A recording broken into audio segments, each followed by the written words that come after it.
Little Summerland Key quick down and dirty tour. There's our gas station. It's the cheapest boat gas in the Keys that I'm aware of. Usually don't ride out here on the highway, but I had a little blank spot here and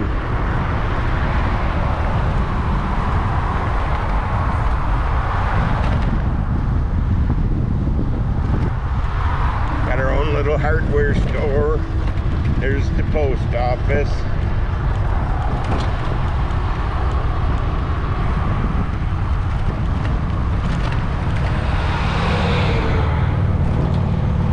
Got a few driveways up here, so we're gonna turn it down a notch.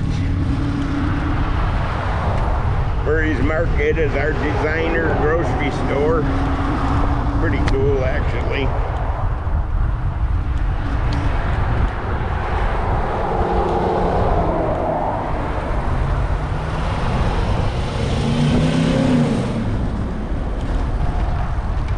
Sounded like UPS needed a muffler.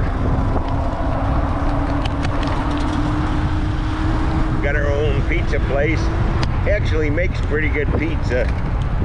I get them delivered to the house on occasion. Makes a mean thin crust. It's pretty darn good. It is for cheese and it's awesome too. A lot of good stuff there. Anyhow, Summerland Cove. Welcome to Summerland Cove.